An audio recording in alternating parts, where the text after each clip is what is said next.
دین کیا ہے؟ سارا قرآن، 30 پارے، 10 لاکھ حدیثیں.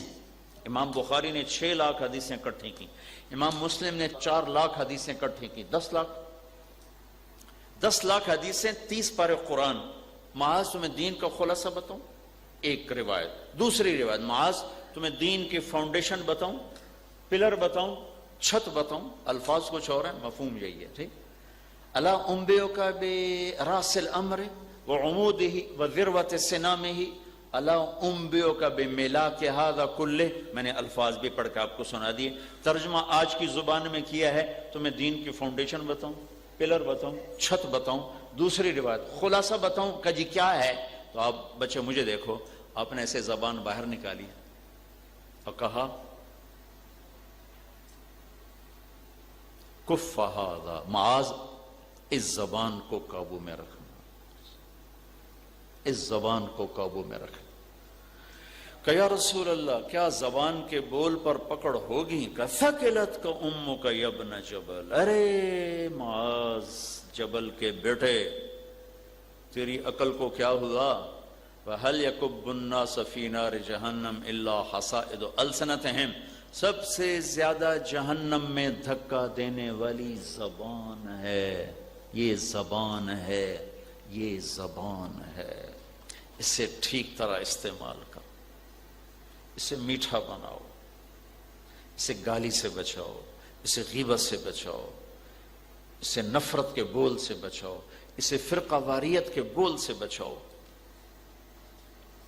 مسلم بن کے رہو، کسی فرقے کے نمائندے بن کے نہ رہو. مسلم بن کے رہو، مومن بن کے رہو، ایمان والے بن کے رہو. کسی کے لیے نفرت کا بول نہ بولو. ماں باپ کے آگے، استاد کے آگے، دوستوں کے آگے، بھائیوں کے آگے، ساتھیوں کے ساتھ. کسی سیاسی جماعت کا حصہ نہ بنو، کسی تحریک کا حصہ نہ بنو. یا اپنی کتاب کے ساتھ وقت گزارو، یا ان اللہ کے بندوں کے ساتھ اچھے اخلاق کے ساتھ وقت گزارو. تو حضرت علی کا فرمان ہے، جو مجھے ایک حرف، لفظ نہیں حرف پڑھا دے، میں اس کا غلام ہوں، جہاں چاہے بیچ دے. حالانکہ نبیوں کے بعد سب سے بڑا علم علی کے سینے میں تھا. یتفجر العلم من جوانبہ وتنطق الحکمت من نواحیہ. یہ لفظ صرف حضرت علی کے لیے بولا گیا کہ جب وہ بولتے تھے تو لگتا تھا ایک ایک جسم کا رونگٹا، رواں وہ علم کا چشمہ بن چکا اور ابل ابل کے باہر جا رہا. ایک دفعہ فرمایا میں سورۃ فاتحہ کی تفسیر لکھواؤں تو 70 اونٹوں پہ آئے گی. اور ایک دفعہ فرمایا تو میں بسم اللہ الرحمن الرحیم کی تشریح کروں کا جی کرو. عشاء کی نماز کے بعد کوفے میں کہا چلو بھائی بسم اللہ سے شروع کرتے ہیں. تو بسم اللہ کی با کو شروع کیا، با. ٹھیک ہے، فجر کی اذان ہوگی، با کا مطلب پورا نہیں ہوا تھا. تو اتنے علم والی ہستی فرماتے ہیں جو مجھے ایک حرف سکھا، حرف چاہے دین کا چاہے دنیا کا. دین کا مراد نہیں ہے، حرف کیمسٹری کا، فزکس کا، بایولوجی کا، بوٹنی کا، سائنس کا، ٹیکنالوجی کا ایک حرف سکھا دے، میں اس کا غلام ہوں. نوکر نہیں، نوکر تو تنخواہ دار ہوتا ہے. غلام ہوتا ہے جو زر خرید ہوتا ہے، کوئی تنخواہ نہیں، مجھے جہاں مرضی چاہے بیچ دے، جہاں چاہے جا کے بیچ دے. جن سے پڑھو ادب سیکھو. خدمت سے علم آتا ہے، ادب سے آتا ہے. ایک ایسا مولانا روم نے حکایت لکھی، ایک بادشاہ کو پتہ چلا فلاں جوگی کے پاس سونا بنانے کا علم ہے، جس کو کیمیا گری کہتے تھے. حکایت ہے، سونا کو نہیں بنا سکتا. اس نے اس کو بلایا کہ میں نے سنا ہے تیرے پاس سونا بنانے کا علم ہے. کہتا کوئی نہیں. اس نے بہت حکم دے کر کوئی نہیں. اگر ٹھکائی کرو اس کی. خوب مارا. ان کو کوئی نہیں. تو بادشاہ نے نا اس کو کہا چھوڑ دو، اور بھیس بدل کے اس کے پاس پہنچ گیا جنگل میں. کہنے لگا جی میں بس آپ سے محبت کرتا ہوں، آپ کی خدمت کرنا چاہتا ہوں. میں درویش آدمی، میری خدمت کیا کرو گے؟ کہ بس آپ کی خدمت کرنی. اور اس کے بعد مالش، خدمت، مٹھ مروڑے، کپڑے دھو، روٹی پکا، یہ کر وہ کر. ہفتہ گزرا، 10 دن گزرے، 15 دن گزرے، تو وہ کہتا ہے بھائی بچے مجھے سونا بنانا بھی آتا ہے. انہوں نے کہا استاد جی مجھے سونا نہیں چاہیے، مجھے بس آپ چاہیے. اگر نہیں تجھے سکھاؤں گا. بادشاہ میں نے بڑے لتر مارے، انہوں نے کوئی نہیں دسیا، تینوں میں دسنا، چلا جاؤ. تو اس نے اس کو سونا بنانا سکھایا۔ حکایت میں سبق ہوتا ہے، اصل نہیں ہوتی۔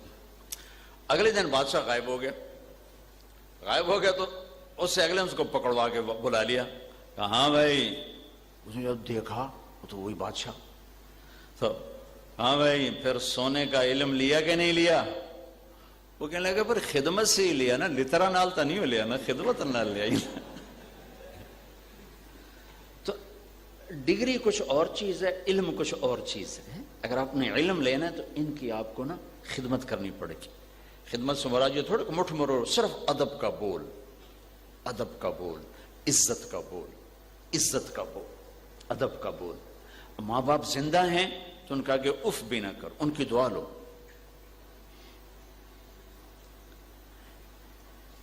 ایک صحابی کی بیگم نے پیغام بھیجا کہ میرے خامند فوت ہو رہے ہیں، کلمہ نہیں پڑھ پا رہے۔ صحابی، ساری دنیا کے جنید بغدادی، شیخ عبد القادر جیلانی ایک صحابی کے ٹوٹے بال کے برابر نہیں ہیں، اور ان کو کلمہ نہیں پڑھا جا رہا۔ تو اب تیزی سے گئے، کہا بیٹا کلمہ پڑھو، کہا جی نہیں پڑھا جا رہا۔ ان کا نام تھا علقمہ۔ آپ نے فرمایا اس کے والدین میں کون زندہ ہے؟ کہا جی ماں زندہ ہے۔ کہا بلاؤ۔ ماں آ گئی، کہا ام علقمہ ناراض ہو بیٹے سے؟ کہا جی ناراض ہو۔ ناراض کیا ناراضگی ہے؟ کہ یا رسول اللہ اس کے دین کی کوئی ناراضگی نہیں، بہت نیک بچہ ہے، راتوں کو اٹھتا ہے، دن میں روزے رکھتا ہے، یہ مجھ سے بدتمیزی سے بات کرتا، بس یہ ناراضگی، میرے ساتھ میٹھا بول نہیں بولتا، سخت ہو کے بولتا ہے، بس میرا دل توڑ دیا اس نے۔ کہا معاف کرو گے؟ کہا نہیں کرتا۔ کہا میں اسے آگ لگاؤں پھر معاف کرو گے؟ کہاں پھر سفارش کرو گی؟ اگر میں اسے آگ لگاؤں سفارش کرو گی؟ کہا جی کروں گی۔ کہ پھر اگر تو نے معاف نہ کیا تو اللہ اسے جلا دے گا۔ تو اب کہا جی پھر تو معاف کرتے ہوں۔ کہا تو کہو۔ کہا جی میں نے معاف کیا۔ آپ نے کہا بیٹا کہو لا الہ الا اللہ۔ ان کی زبان سے کلمہ نکلو، ساتھی جان نکلی اور انتقال ہو گیا۔ ماں کے دکھ دینے نے صحابی کو کلمے سے روک دیا۔ میں اور آپ کیا چیز ہیں؟ پھر آپ نے ان کا جنازہ پڑھایا، ان کے دفن میں شریک ہوئے، اور دفن کے بعد آپ نے فرمایا جس نے ماں باپ کو دکھ دیا اس پہ اللہ کی لعنت، فرشتوں کی لعنت، زمین آسمان کی لعنت، نہ نماز قبول ہے، نہ روزہ قبول ہے، نہ صدقہ قبول۔ پھر ہمارا معاشرہ نفرتوں کی آگ میں جل رہا ہے، قوموں کی نفرت، صوبوں کی نفرت، مذہب کے نام پہ نفرت، فرقوں کے نام پہ نفرت، سیاست کے نام پہ نفرت، پیشوں کی نفرت، آگ ہی آگ ہے، آگ ہی آگ ہے۔